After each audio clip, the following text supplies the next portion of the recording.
Hello park managers, and welcome to this exclusive first look at one of the new features coming to Jurassic World Evolution 3, the Cretaceous Cruise.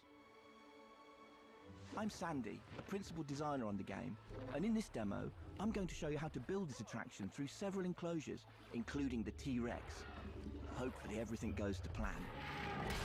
Let's dive right in. I'm going to be building in our lovely Hawaii map. You can see we already have a lot going on here with a mix of enclosures. We've got some lagoons, aviaries and land enclosures, but also a number of new attractions. Floating in the background you may have noticed a hot air balloon. And over here we have our new dinosaur encounter where guests can pet your dinosaurs. These attractions are great, but what if you want something to go through an enclosure? Veterans of the game will be familiar with our gyrospheres, which will be making a return. However, the Cretaceous Cruise lets your guests view dinosaur families whilst cruising along rivers and water bodies, opening up all sorts of interesting ways to construct your enclosures with this attraction in mind. Like all our attractions, I'm going to need an entrance. We have our building already placed down. Jurassic World Evolution 3 now features modular building, meaning you can customize buildings like this to your heart's content. We have 3 enclosures we want this ride to pass through, so our guests get to see a wide variety of dinosaurs, including that T-Rex we mentioned. I've placed a couple of security cameras around. We should be safe if things get a little chaotic. Let's start adding a track. It's incredibly easy. Clicking here, I can simply lay down the route I want, adjusting the path to be curved or straight as needed. And while this is a great starting point, our new scenery pieces mean we can make these spaces even more interesting. Let's make the ride feel more dynamic by adding a rock arch. If we go into the scenery panel, we have a wide variety of rocks to choose from. Very easily, we're able to create something unique for our ride. And then I think we want another type of structure over the path. Over here, we have a structure we've turned into a blueprint. There we go, that looks great. Now we've reached the end of the enclosure, we need some more water in order to continue the ride. Let's place that down and add a track through this fence.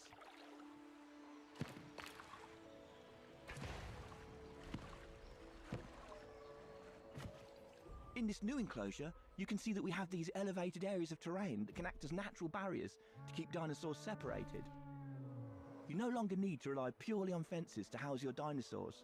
I'm also moving into deep water now. Deep water is a new feature and a need for some of our dinosaurs. Certain species will be able to navigate through the water or swim. We can see in this enclosure we have some brachiosaurs. They're able to wade through deep water. On the banks of the river, you can also see foliage we've laid down to create a canopy around this area. Let's use one of the compound brushes to finish off a section over here. The scenery brushes make detailing your spaces super simple. We now have our ride complete. Let's open it and head down to guest level. There's multiple perspectives you can choose from when interacting with the kayak. You can observe from third person, first person, or even take control of the ride. In this perspective, you will take control, allowing you to move the kayak freely both along the track ride or outside it. From this vantage point, you can get up close to the dinosaurs. Let's take a look at our Parasaurolophus. In this enclosure, we have a number of males and females, each with their own unique colour and pattern, making the dimorphism quite apparent. Dinosaur traits will be able to pass down from generation to generation, with certain features being worth more to your overall park rating. Over here, we can see the juveniles as they play in their enclosure. They'll interact with each other as well as adults, so keep an eye out. As we head into the next enclosure, let's hop over to one of the guest kayaks and check out what they're able to see. Passing through the canopy, it's a great chance to call out just how good the new lighting and water in the game looks. It adds so much to the effect of this attraction. And finally, we make our way into the T-Rex enclosure. These guys can get a bit restless with boats travelling through, so you want to keep an eye, or preferably a security camera, on these sorts of enclosures. That about brings us to the end of our demo, and hopefully you can see just how creative and dynamic this new ride will be.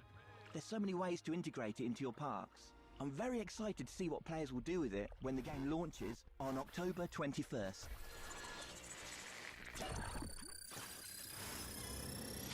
We have detected a loss of power across the park. Please bear with us as we deal with the issue. Ladies and gentlemen, as a precautionary measure and for your safety, please proceed to your nearest shelter.